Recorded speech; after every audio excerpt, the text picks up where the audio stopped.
Mitt Romney was the big story, though. Yeah. Mitt Romney comes out. That surprised me. We have a clip of it. Mitt Romney declaring why he's going to vote against President Trump. As a senator juror, I swore an oath before God to exercise impartial justice.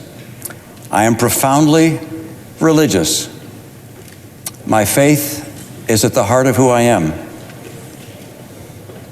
The grave question the Constitution tasks senators to answer is whether the president committed an act so extreme and egregious that it rises to the level of a high crime and misdemeanor.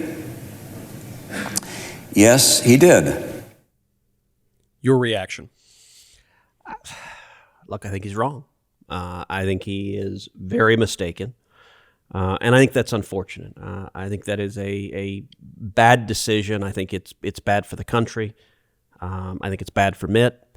And I don't think it's consistent with the Constitution. Now, that being said, every senator has to make up his or her mind, and that is what Mitt has done. But I think that's a very unfortunate decision. Do you think Senator Romney's decision to be the only vote to cross party lines, to vote against the president on only one charge, on abuse of power? He voted to acquit the president on the other charge, obstruction of Congress. But do you think Senator Romney's decision influenced some of those other swing votes on the Democratic side? That's an interesting question, and maybe. When we started voting, so we voted today at 4, so we all came to the Senate floor. We got there a few minutes early. Mitch McConnell was giving a speech about how impeachment was all nonsense. 4 o'clock, the vote comes in, the Chief Justice comes and takes the seat, reads the first article, we vote. Now, the way we vote, every one of us stands up and votes either guilty or not guilty. Right before that started, it was interesting. Joe Manchin and Kyrsten Sinema hugged each other. And I have to say, Sinema, who I like, I work with her, she looked pale. She looked haggard. I mean, it was noticeable.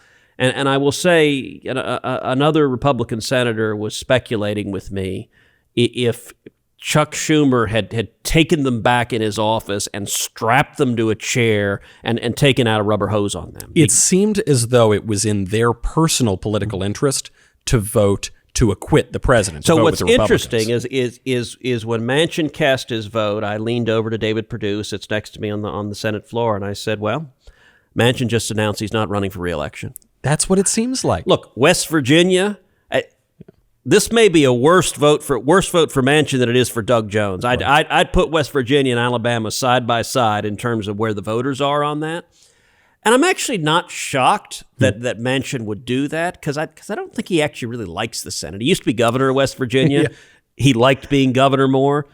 And this was a vote. I don't know how much Schumer pounded them. I actually wonder. The Democrats are much better at party discipline. I don't know what Schumer threatens. I don't know if he did. This is pure speculation.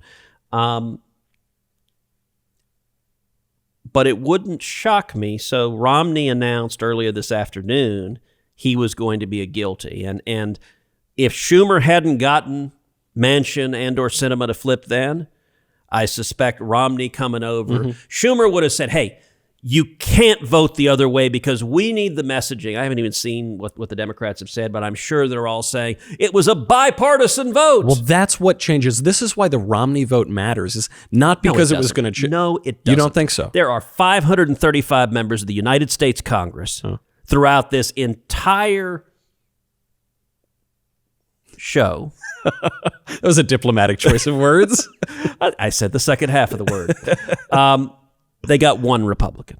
1 out of 535. So you'll forgive me for not being terribly excited that they got one. This was a partisan endeavor from day one. And the fact that Mitt decided to do what he did, listen, I don't really want to pound Mitt, frankly, because everyone else on earth is landing on him so hard. I don't know if you've checked Twitter recently, but it's tough on him. But I will say, one reaction I have. So I'm reminded of another difficult moment on the Senate floor. By the way, an interesting observation. Mitt, I think, sits at the same desk that I sat in as a freshman. Looking at that image of that clip, that's the same image that's behind me when I'm doing the Obamacare filibuster. He's Riley Wow. Jr., he's in the back corner. Those were very different speeches. Very different. But I was reminded of another deeply disappointing moment on the floor, which was in 2017 when we voted on Obamacare repeal. And you'll recall we came one vote short of Obamacare repeal. Now, there's nothing I have bled more than taking on and trying to repeal Obamacare. And I haven't given up on that yet, just to be clear. But you'll recall 3 Republicans voted against it, and the last one was John McCain from Arizona, who put his fist out and sort of wiggled it for a minute and then thrust his thumb down. Yeah. And that was about 2 a.m. So actually, we should have been podcasting then. Yeah, 2 a.m. That's not Senate our time. That's podcast time. We need to own 2 a.m. It's 2 a.m. Do you know where your senator is? They have got to let you get to your second job. That is exactly right. So I remember at that moment. And listen, John McCain and I, we became friends. I respect and admire him personally, certainly for his heroism, for his serving his country. Course. But I had to turn and walk off the Senate floor because if I had spoken to him that night, it would not have been language suitable for the floor of the United States Senate. It was an infuriating vote.